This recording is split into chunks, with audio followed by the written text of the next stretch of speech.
کہا اللہ کے نبی رمضان کے مہینے میں روزے کی حالت میں نے اپنی بیوی سے ہم بستری کر لی۔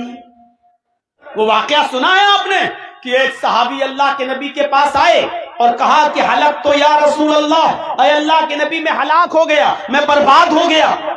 کہا اللہ کے رسول نے کیا ہوا؟ اور سنیے بخاری کی روایت، اللہ کے نبی نے پوچھا کیا ہوا، کیسے ہلاک ہو گئے؟ کہا اللہ کے نبی روزے کی حالت میں تھا، فرض روزہ تھا، اور میں نے بیوی سے ملاقات کر لی۔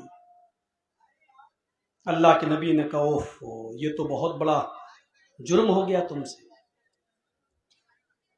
روزے کی حالت میں۔ کہا جی۔ آپ نے کہا کہ چلیے اس کا کفارہ ہے، ادا کر دو۔ کہا کہ اللہ کے رسول کیا ہے؟ دیکھیے دین کتنا آسان ہے۔ کہا اللہ کے رسول نے ایک غلام آزاد کر دو۔ کہنے لگا اللہ کے رسول پوری زندگی دوسروں کی غلامی کرتے کرتے ہو گئی، میں کہاں سے غلام خرید کر آزاد کروں؟ میرے پاس اتنا کہاں ہے کہ میں غلام آزاد کروں؟ اللہ کے رسول صلی اللہ علیہ وسلم نے کیا کہا؟ ایک غلام آزاد کر دو۔ اس نے کہا پوری زندگی تو مجھے دوسرے کی غلامی کرتے ہوئے ہو گئی، میں کیسے غلام آزاد کر سکتا؟ آپ نے کہا اگر غلام آزاد نہیں کر سکتے تو 60 روزے رکھو، اور یہ سزا ہے اس شخص کی جو روزے کی حالت میں اپنی بیوی سے مل لے۔ یہ روزہ تو پورا کرنا ہی پڑے گا۔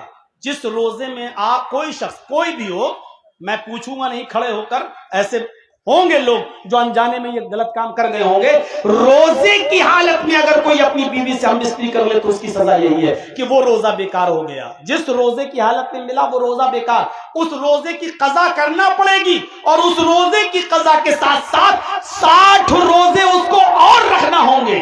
60 روزے مسلسل پے در پہ کنٹینیو، شہرین متتابعین، کنٹینیو ریگولر اس کو 60 روزے رکھنا پڑیں گے۔ 60، ایک بھی بیچ میں ناگا نہیں ہونا چاہیے۔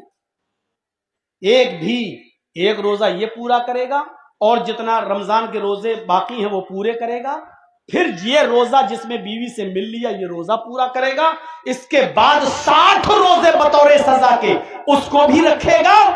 ایک بھی ناگا ہو گیا تو اب تک جتنے رکھے سب بیکار۔ مثلا 50 روزے رکھ لیے، ایک دو دن سستا لیں، 10 روزے تو رہ گئے ہیں بعد میں رکھ لیں گے۔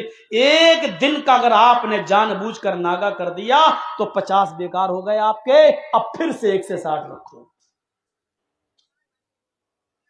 ہاں بخار آ گیا، ڈاکٹر نے منع کر دیا، کوئی بیماری ہو گئی، عذر ہو گیا تو یہ معاف ہے، آپ پھر ڈاکٹر کے کہنے پر آپ روزہ چھوڑ دیں، جتنے رہ گئے وہ بعد میں پورے کر لیں۔